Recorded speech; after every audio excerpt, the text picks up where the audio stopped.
तारीख गवाह है और सुबह क़यामत तक यही तारीख रहेगी कि अंग्रेजों से जंग की लड़ाई, आजादी की लड़ाई 1920 में नहीं शुरू हुई थी, बल्कि टीपू सुल्तान की शहादत से जंग का आगाज हुआ। जंग प्लासी में सिराजुद्दौला की कुर्बानी से आगाज हुआ और फिर सन 57 में हमारे उलमाए कराम ने अंग्रेजों के खिलाफ जिहाद का फतवा दिया था। और ना सिर्फ फतवा दिया बल्कि अंग्रेजों के खिलाफ फतवा देकर उलमाए कराम ने अपनी जानों को कुर्बान कर दिया।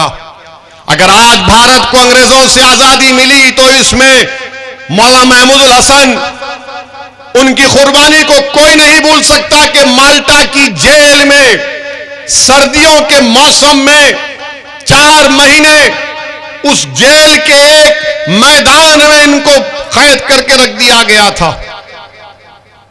मुल्क से कितनी दूर है माल्टा? आज भी प्लेन से जाएंगे तो कम से कम 12 से 13 घंटे लग जाएंगे। हमारे बुजुर्गों ने माल्टा की जेलों में मसाइब को बर्दाश्त किया, काला पानी की सजाएं बर्दाश्त की। बताओ किस लिए? इस दिन के लिए कि हमारे रोड पे लाके हमारे बच्चों को मारा जाएगा। मेरी शिकायत आपसे है, अगर इन उलमाओं की कुर्बानियों को आप भुला चुके हैं तो फिर कोई बात नहीं, मगर हम अपने बुजुर्गों की कुर्बानी को नहीं भुला सकते। अगर आज हम आजादी से सांस ले रहे हैं, ये हमारे उलमाओं की मेहनत, उनकी कुर्बानी, उनका सदका है। उन्होंने सब कुछ कुर्बान कर दिया अपना, और हम ये अपनी आंखों के सामने देख रहे हैं कि जिसने माल्टा की जेल में सर्दी के मौसम में जेल के मैदान में 4 महीने गुजारा, आज उन्हीं के जानशीन देख रहे हैं कि उनकी बेटी की अस्मत रेजी करने वालों को सरकार छोड़ती है संस्कारी होने के नाम पर। बताओ, या यही हम इसीलिए आजादी का अमृत उत्सव मना रहे हैं?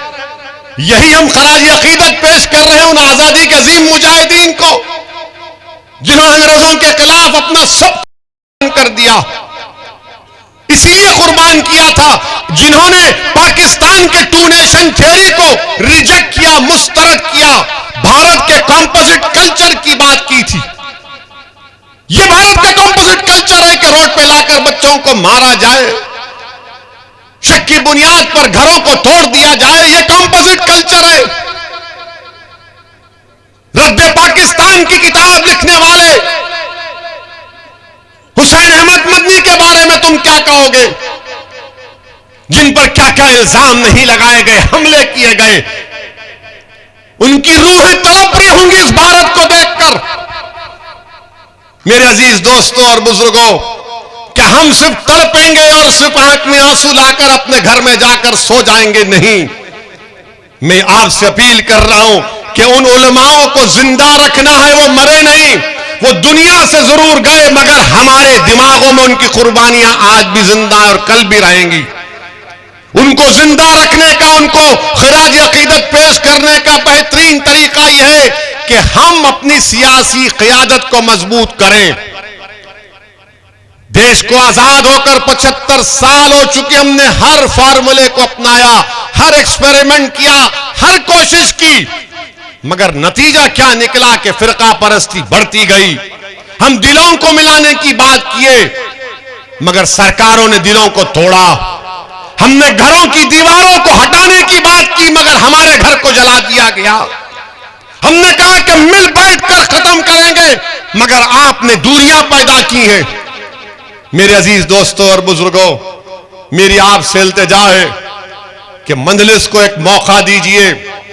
हम किसी मजहब के खिलाफ थे, ना कभी रहेंगे इंशाअल्लाह ताला। असदुद्दीन ओवैसी की फितरत में नहीं है किसी मजहब के खिलाफ जाने की। मैं तो चाहता हूं, मेरी ख्वाब, मेरी जुस्तजू, मेरा पैगाम यही है कि भारत में कमजोरों को इंसाफ मिले, भारत में मजलूमों को इंसाफ मिले, कमजोरों को ताकतवर बनाया जाए। और उसी वक्त होगा जब भारत के कमजोर अल्पसंख्यक समाज, दलित, आदिवासी और हमारे जो हिंदू भाई जो आज भी गांधी और नेहरू की कुर्बानियों को नहीं भूले, वो उनको आगे बढ़ना पड़ेगा।